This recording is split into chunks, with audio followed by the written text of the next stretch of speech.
Jai Gurudev and Jai Masters. Most spiritual teachers teach meditation techniques. They teach meditation. All the great masters did. They stress that as the beginning and end of the spiritual path. Here's the truth about meditation.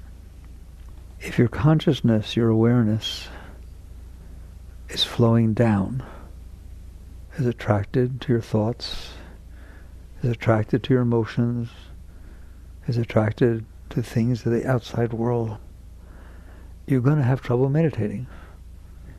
That's why you need techniques. What's breathing technique? Pay attention to your breath instead of your mind, your emotions, and what's going on. All these things, even the new age things of sounds and lights going on in your head. Well, why does that work? Pay attention to those instead of paying attention to your thoughts. In other words, your consciousness is habitually distracted down. Why is it down? Because consciousness is very high. It's from a very high place. But it is addicted to staring at thoughts. It is addicted to staring at emotions and getting involved in emotions. And is extremely addicted to what the body is doing. And I always teach you, it's not really addicted to the outside world. None of you care one iota about the outside world. You care about what it feels like inside when the outside world comes in. If the outside world does something, and when it comes in, it stimulates nice things inside of you, then you like it. You're like, what? Truth is, you like the nice stimulation. But you don't say that. You say, I like you, I like that, I want that kind of car, I like this thing. If on the other hand, when it came in from the outside, it made you feel yicky and weird, then you say, I don't like it. It's not true. You couldn't care less about the outside world. Any of you. I'm sorry to tell you. All right? It's actually a very high state to be transcendent to the outside world. The trouble is you're not transcendent to the inside world in any shape or form. And since you have no control over the inside world, you use the outside world to try to make it be a way so that when it comes in, you feel better. Okay? Every one of you has situations where you really like somebody. They really turn you on. Then they say something, do something, you hear something about them, and all of a sudden they turn you off. You see? You don't care about them. What happened was something else came into your mind, and now when they stimulate your mind and stimulate your emotions and stimulate your energy, it's a negative thing instead of a positive thing, or the opposite. So that's just a little nice positive thing I can tell you, is you're not really caught up in the outside world. You're caught up in how the outside world affects the inside world, and that you're very caught up in. In fact, most people are so caught up in it that they don't even know that's going on. They actually think they like the outside world. They actually think they don't like the outside world. And they actually think that they like somebody. They actually think they love somebody.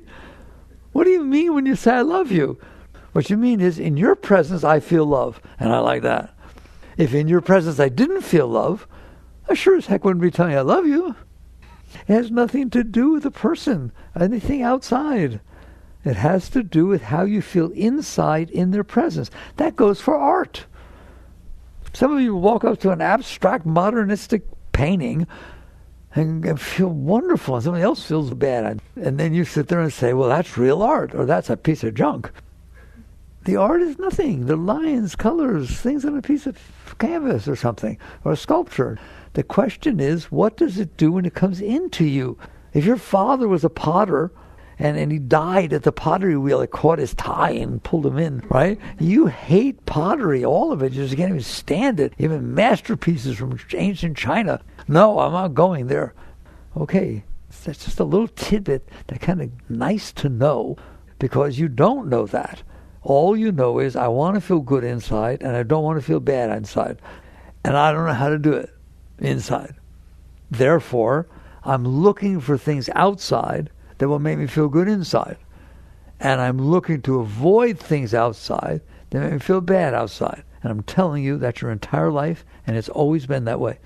That's what toys you wanted, that's what people you wanted to be around, that's what preachers you liked, or what, every single thing. Every single thing. If you walk into a synagogue and you're Catholic, and somehow you walk in there and all this energy comes up inside of you, maybe I'm Jewish. I don't know. Maybe I should be. I'm going to convert. Or the other way around. It has nothing to do with anything other than what's going on inside of you. Nothing in your life has anything to do with anything other than what's going on inside of you. Why? Because you live in there. You don't live out here. You live in there. You can be doing wonderful. And all of a sudden your mind starts bothering you. How you doing? Terrible. Why? I don't know. I'm having a bad mind day. I don't know why. My emotions are just bothering me a lot. I don't want to be with you now. I love it.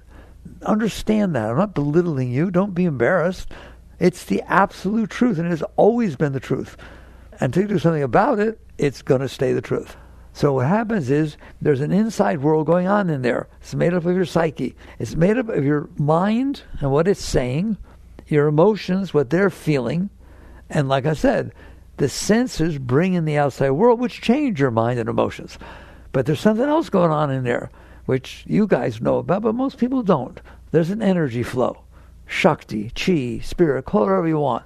There's energy in there, isn't there? It can be uplifting, regardless of your mind, emotions, and so on. But the trouble is, it's not regardless.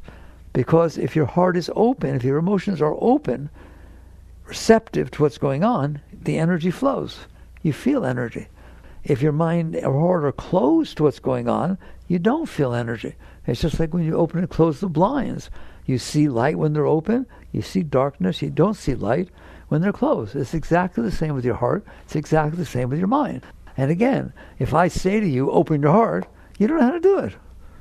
To clear your mind, you don't know how to do it. But you do know how to try to find things outside that cause your heart to open. And that's what you're out there trying to find. I need a relationship. No, what you mean by that is I need to find something outside of me that causes my heart to open. I need to find a job that I feel stimulated by. In other words, I need to find something that mentally, when it comes in, makes my mind like what's happening and not say negative things and say, oh boy, I get to go to work, instead of, oh, I gotta go to... Okay, so now you understand the outside world. I teach you all the time, and nobody likes this teaching of mine. The outside world has nothing to do with you. It's just unfolding. It's been going on for 4.5 billion years. Every single time this little planet orbits on its axis, things happen. And you just happen to be standing in the place that happened. That's the truth. The world is unfolding based on what? Every single thing that made it be the way it is. It's called science. It's not true that if a volcano went off in Italy and brought clouds of smoke, right, and ruined your birthday, it's not bad karma. I wish you would never think like that. I think you would think, oh, a volcano went off and the wind blew it over here. There, that's what happened. Why? Find out what geology caused the volcano to go off. That's why. God doesn't like me. Leave him alone. I wouldn't have you do that. I really wouldn't. All it does is create more mind, more problems. You start thinking, well, why did this bad thing happen to me? It did not happen to you. You just happened to be standing there when it happened. This thing of taking everything personal is absurd. It's absurd, and it's not even true. Every single moment is going on, every planet, every galaxy, everywhere on Earth, because of all the things that happened before that caused it to happen. How's that? It's called the chain of cause and effect, moving through time and space. Now, if you happen to be standing there, you're going to experience what's going on. If you were standing somewhere else, you'd experience that.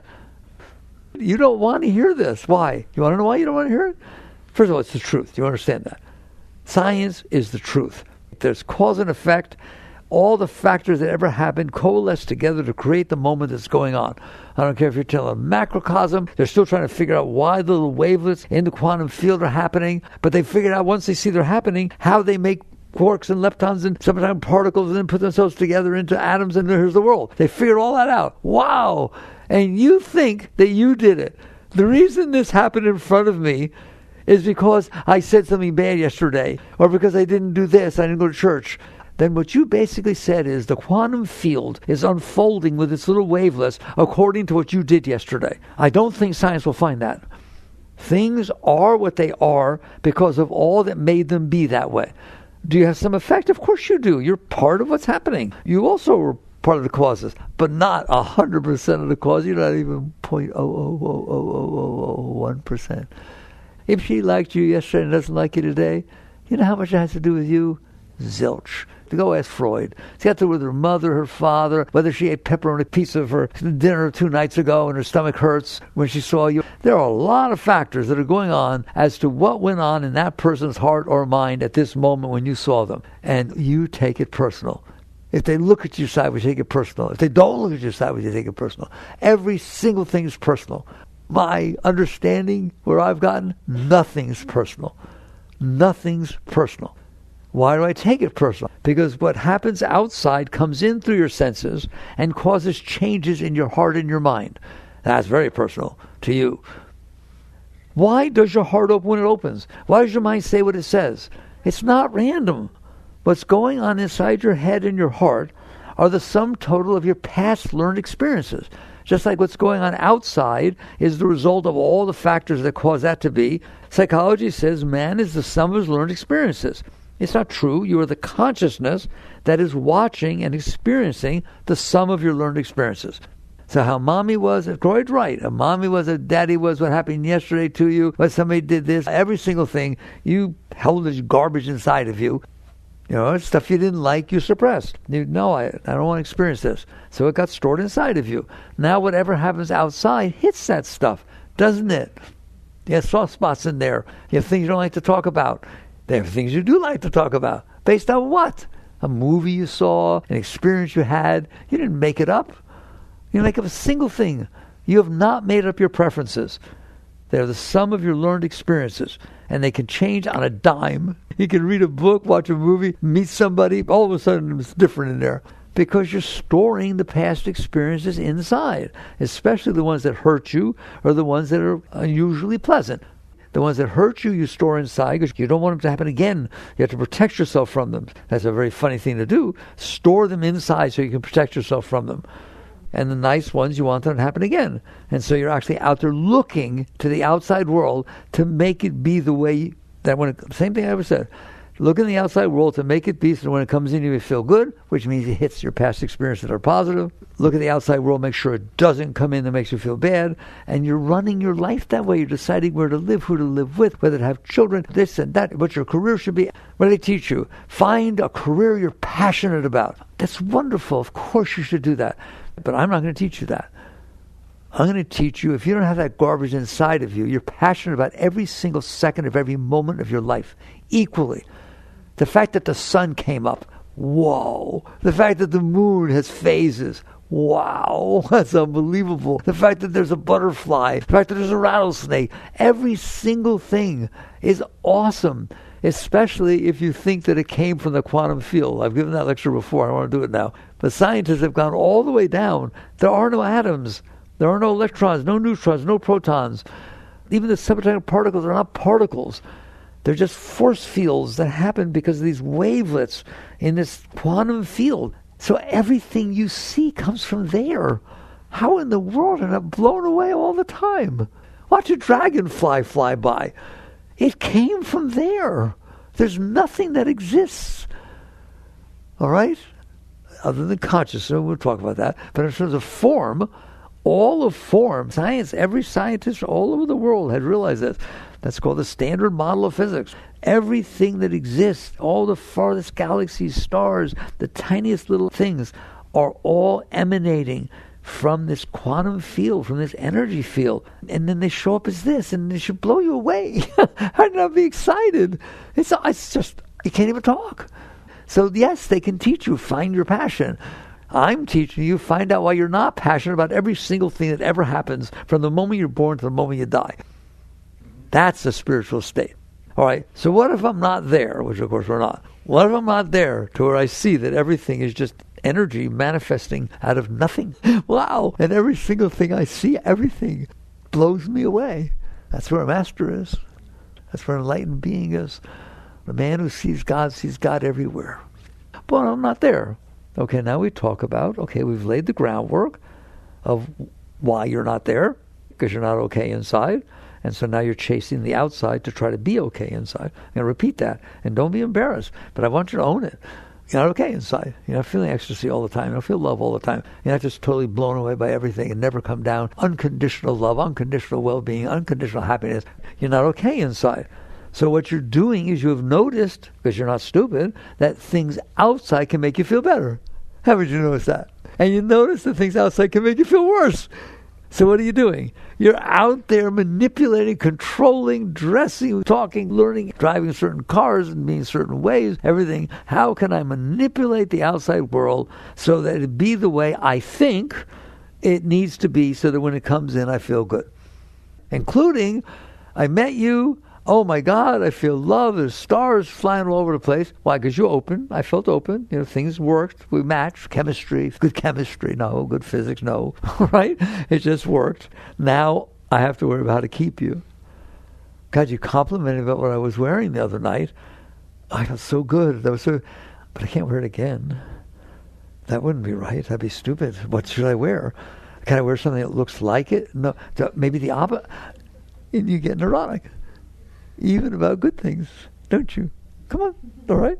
That's because you're not okay inside, and you're trying to find things outside that make you feel better, and you're not exactly sure what they are. You hear me?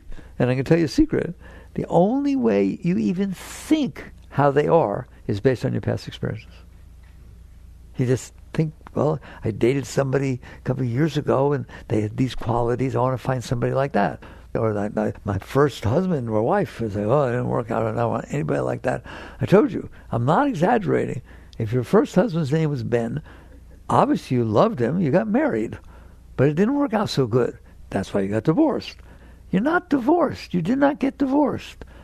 You go try to date, says, oh God, he eats like Ben. Or somebody says, I'm going to fix you up. I have this beautiful blind date. He's the most wonderful person. Oh my God, wait till you meet him. What's his name? Oh, Ben. I've had enough Bens for a lifetime. Don't tell me you don't say that. So you have these impressions in there, and they're determining what your mind thinks you want and what you don't want. And then you look outside and you try to manipulate the world. All right, that's how a human being lives their life. And it's sad, because they will never win. They will never win. Why? The world has nothing to do. I ask everybody this. I don't know. I don't see your eyes light up. Your psyche, your mind, your emotions are the sum of your learned experiences. That's why you're different than him and he's different than you. We've all had different experiences. The moment in front of you is not the sum of your learned experiences. It didn't grow up in New York or New Jersey. It didn't go over there. It didn't have this father. It didn't have that mother. Do you understand that? Until you go and face this moment, you never met each other. But you're the sum of your own experiences, and what I teach is, and I know you don't understand, it's the sum of its learned experiences. It's physics, it's chemistry, it's psychology, whatever it is, all the moments that happened before that cause that moment to coalesce in front of you, it's the sum of the learned experiences. It does not match the sum of your learned experiences. It's not supposed to. It never will. That moment in front of you is happening to anyone around there. Why should it match you? What about them? Go attract to yourself exactly. The moment in front is exactly what you want. But what would you do to me? It's not what I want. And I'm looking at the same moment. It's not spiritual. Spiritual is to sit there and say, why am I not okay? Forget okay. Why am I not blown away by the reality that's unfolding in front of me? Whatever it is. Whatever it is. And also, why don't I understand that it won't stay? Everything comes and goes. We just say it's transient. Doesn't every moment come and go? So I shouldn't give it so much weight. It doesn't matter. It comes in, it hits some of my stuff, fine. Right? Okay. So there's the challenge of a spiritual being. You see how you're living your life.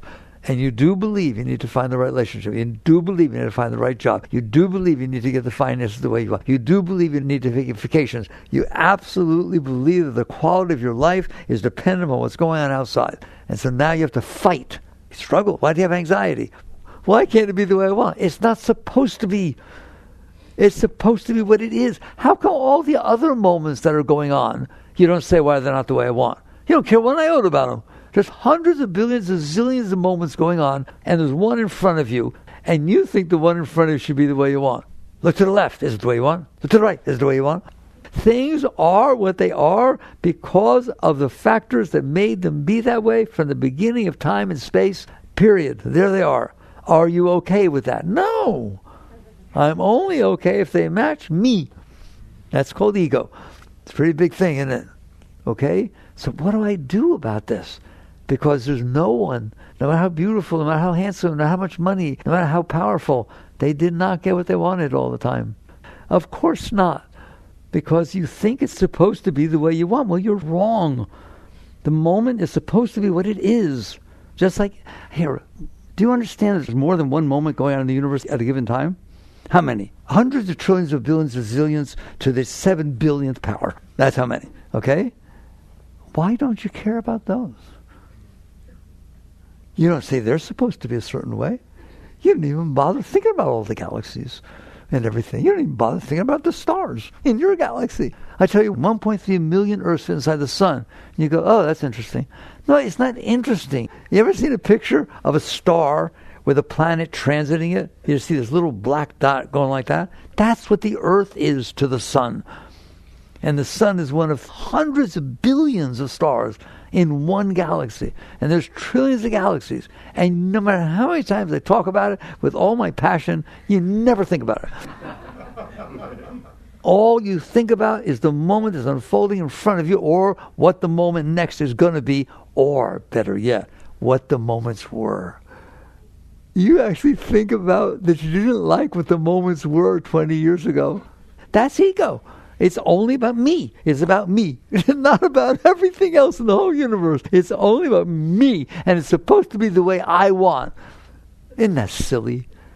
It's not supposed to be the way you want. It's supposed to be the way it is. Doesn't mean it's right. Doesn't mean it's just. Doesn't mean it's fair. It just is what it is.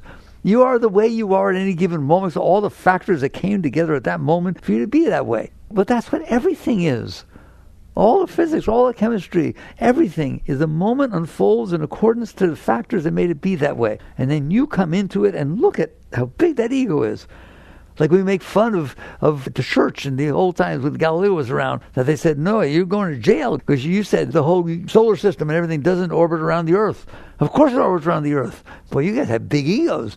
No, not only does it not orbit around the Earth is nothing. It's just a piece of dirt. Do you know that if the entire planet blew to smithereens, completely demolished, right? A couple of planets would change their orbit a little bit, and nothing else would happen for the rest of all the galaxies, for the universe. They wouldn't even know what happened. They wouldn't even know it was there. And you think you're the center of everything. They locked Galileo up for saying that it's not true that the sun orbits around the Earth. It has to be because we're on the Earth and we're important. We're the most important thing. You're nothing. Here today, gone tomorrow. How long has the planet been here? 4.5 billion years. 4.5 billion years. How long are you going to be here? 80, 90, 100. Wake up. The problem is not the world. The problem is you don't know how to handle your inside. And you've made a mess in there by storing everything that ever bothered you inside, and also by storing what you liked inside. Well, what's wrong with storing what I like? You want it to happen again. Do you not want it to happen again? Something that you liked?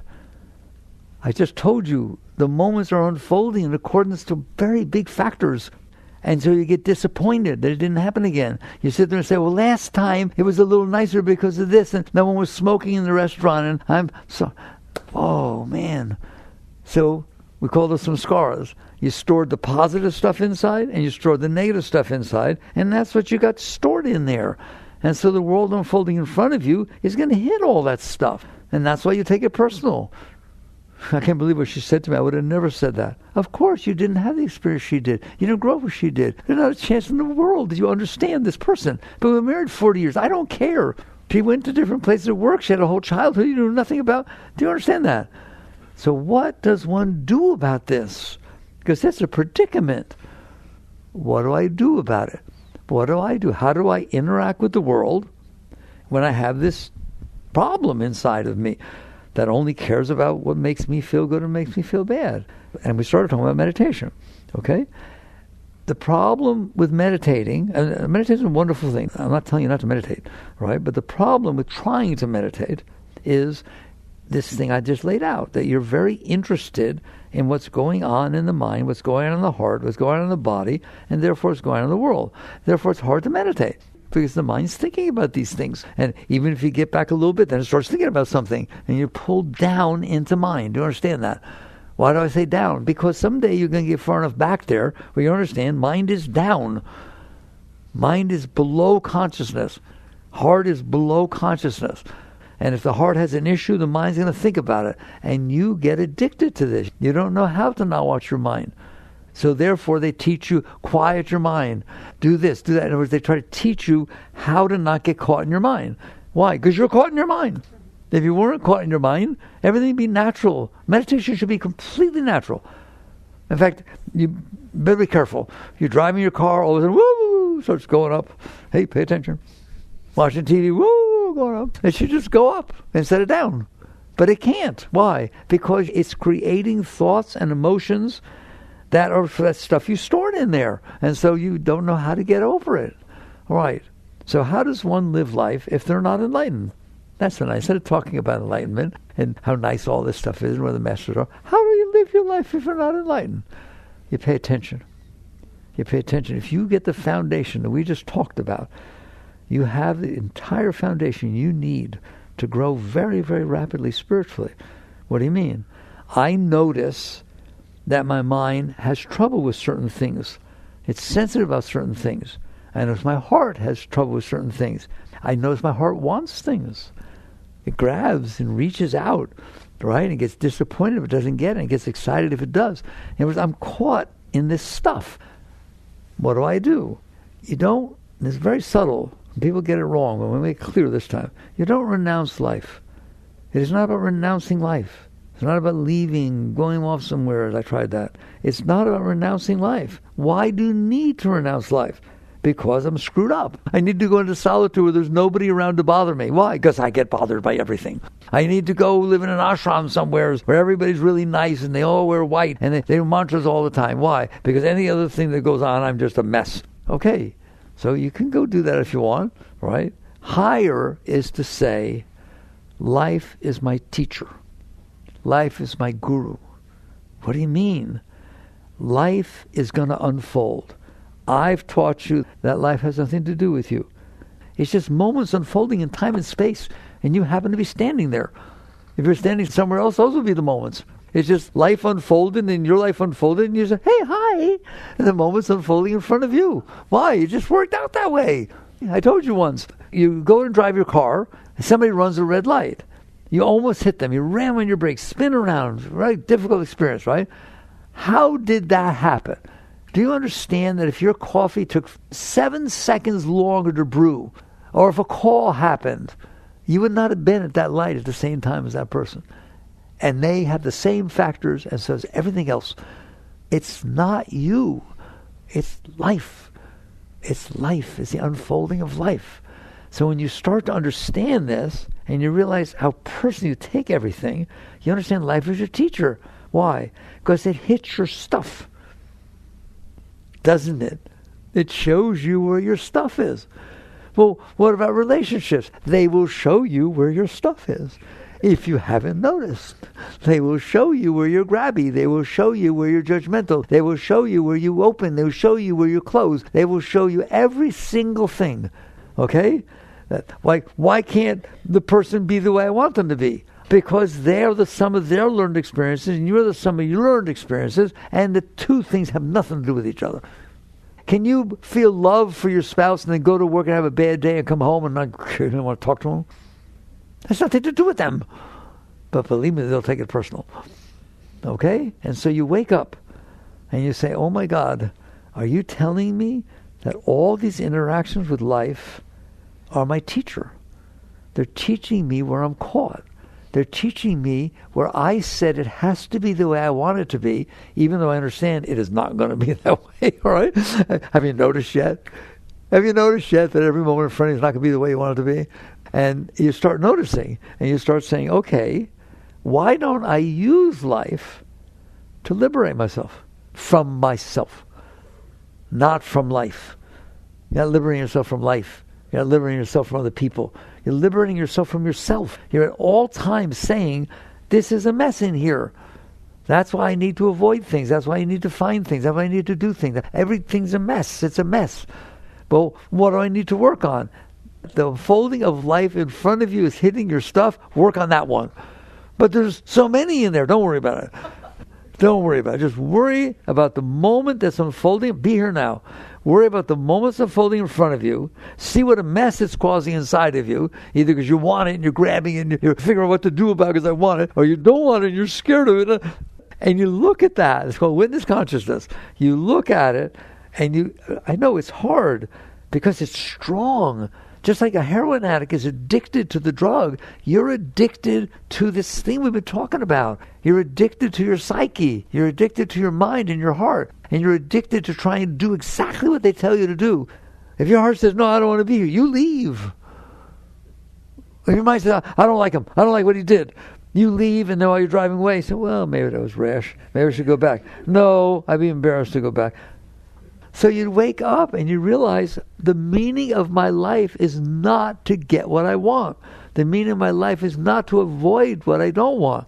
The meaning of my life is to the best of my ability every minute of every day to let go of the part of me that I stored in there that made me a mess. So you realize that as the day unfolds, every single day, I have a choice. Change, manipulate, conjure, pray to try and make it be what I want, or take a look at what's going on inside of me that can't handle reality. Because that's what's going on outside, is reality. Not just or fair or democratic or nice or spiritual or not spiritual. No, just reality. That's what's out there, reality. Okay? It's reality. Can I handle it? And the answer, of course, is no. Can I learn to handle it? The answer is yes. And that is your spiritual growth. And just so we don't leave meditation behind, because some people say, I don't teach meditation. I don't teach meditation, because everybody else does. Fine, learn your meditation. I'll tell you this. You live what I'm talking to you about, and you keep letting go of the parts of you that you should not have stored in there 20 years ago or whatever the heck it was. Just learn to handle reality, learn to accept it, handle it, release, surrender, let it go, let it pass through. You're going to reach a point where you'll understand the Shakti is going to change direction. It can change direction and start flowing up instead of down. Why? Because you've lost all that interest in the down. You're not forced to pay attention to everything the mind says. You realize there's something more beautiful going on inside. And so all of a sudden your consciousness, your awareness of being is more interested in the higher states inside than it is in what's going on outside. Ramdas once said, I love it, he said, you reach a point where you understand there's nothing that can come in through your senses that's higher than what's already going on inside. Can I repeat that? All right? You reach a point, there's nothing that can come in through your senses that's higher than what's already going on inside. Because the only thing coming in from your senses is open you so you feel something nice inside. What if you learn not to close? What if you learn to be open? What if you learn to honor and respect and accept and appreciate life, all of it? And so you'd never close. Well, then you're going to feel Shakti all the time. Take the highest state you ever felt in a relationship, in baby birth, whatever it is. Just the highest you ever were. That's because you were the most open. If you weren't open, you wouldn't have felt that. Well, what if you take the doors off your heart and it never closes? You're going to feel that all the time. And way more than that, because that was always conditional. What if you feel all this Shakti pouring up inside of you and you realize this is the most beautiful thing that could possibly be? I ain't coming down ever again. How do you get there? By using life to let go of yourself. So now life isn't something you renounce. Life isn't something you have a spiritual life and a worldly life. No, they're the same. They're the same. Your interaction every day with life is the most spiritual thing you will ever experience. Fine, you meditate for an hour or 2 hours. Life is all day. Life is every day, all the time. And what's it doing? Showing you where your stuff is, isn't it? It's showing you where you're not okay. It's showing you where you're caught. It's showing you where you got issues. And so you start to catch on. Wow, spiritual life is really amazing, and it's really powerful if you use every moment of your life to understand it's all spiritual. But what about relationships? They're spiritual if you use them to let go of yourself. They're not spiritual if you use them to cling and to fight and to try to make the other person be what you want them to be, which is what you do in your relationships. You think the other person is supposed to match your stuff. They don't. There's no way in the world they can't possibly. They grew up in different ways. Everything's different. There's no way they're matching you. But it seems like I attracted them to me, so that you could grow, so you could go through your stuff. They're perfect for hitting your stuff, aren't they? You hear me? How about your kids? Perfect for hitting your stuff. But why can't they be the way I dreamt they were going to be and take care of me and go to Harvard and really be nice and do this kind of stuff, right? I'm not going to answer you because I have nothing to do with you, right? Earth is a place that souls are sent to evolve. Earth is not a place where souls are sent to get what they want and manipulate everything and then die. What good did it do? I want you to appreciate and honor and embrace and be enthusiastic about every single moment of your life. But we don't know how to do that because of all this stuff we stored inside. So what you do is you use life to help letting go of the stuff inside, instead of using life to placate and compensate for what's going on inside. It is not about getting what you want and avoiding what you don't want. It's about letting go of the reason you want things and letting go of the reasons you don't want things. Why would I do that? So that you can honor and respect and appreciate and be blown away by everything. I've been giving you the example lately about a baby. Basically, they start off as a single cell, single fertilized cell. All right? There. Microscopic. How does that cell become a baby? How does that cell become a baby? Eyeballs, livers, kidneys, pancreases, pineal glands. So you live in a world that cell knows how to make a body by itself. It knows how if you eat carrots and apples or drink Cokes or Twinkies, it'll do just fine. There are people out there whose diets are, oh my God, we're not going to discuss that. They smoke, they drink, they eat Twinkies, all right? And the cell is so intelligent, it takes that food, I guess we'll call it food, it takes that stuff and it molecularly breaks it down and puts it back together. You hear me? That's what's happening in there. You're not doing squat. It's putting itself together and it's making a baby. It's beyond the word miracle. The fact that cell is a biologist and a chemist and knows how to break those molecules down and then put them back together. Holy mackerel. What if you saw everything? Because it's not just the baby. I hear tell that if an oak tree drops an acorn, a little acorn, and nobody does anything, it does it too. It knows how to take dirt and sunshine and water and turn it into a giant 100-year oak tree all by itself. Doesn't it? And so you wake up and it's beautiful. Life becomes amazing. First, it's like a video game. And what's the challenge? Can I enjoy and appreciate and be grateful and be enthusiastic about creation, about the fact that I get to experience a moment of creation? God, I've told you this before, and again, I never see your eyes light up. Do you understand that the moment you're experiencing has never happened before and will never happen again, and you're the only one experiencing it? Right now, you see me from a certain angle. Did you understand that? You are literally getting a private showing of creation that only you see and no one ever saw and no one will ever see. It's not going to repeat itself. Wow. And you just miss it all because you just want it to be what you want. At some point you wake up in the awe of holy mackerel. But what if the moment's not nice? Still mine. It's my moment. It's my special moment. I'm the only one who got to experience it. And I'll go further because you guys seem to be listening. What's really going on with this God word? What's really going on is there's consciousness. You're conscious, there's consciousness. It's all the same consciousness. That consciousness created everything. It's creating everything. And it wants to, like an artist wants to see its painting. A musician wants to hear its music. Do you understand that? It's just passion about I've created something. So God, the consciousness, created the whole universe, and now he wants to experience the universe he created. You're his emissary for this moment. You're the one that was chosen, that his consciousness can come down through you and experience this moment that no one ever experienced before, no one ever will. Wow, I'm honored to be the one to bring the great consciousness down to experience the creation that was created. That's how a devotee looks. And someday you understand that's the truth. Your consciousness. Now we get back to what happens if you start living like that? What happens if you start letting go of yourself? Christ said you have to die to be reborn. That's what it's talking about. You let go of this ego that you built up in here that's just made up. What does psychology say the ego is? The self-concept. What's a concept? Something you made up. Concept's not reality. You just made this thing up. And you say, this is me. No, it is not. This is what I'm staring at. Yes. What happens when you stop staring at it? First, I showed you. I'm telling you, the way you stop staring at it is to start appreciating the moments that are unfolding in front of you. So they come and they go.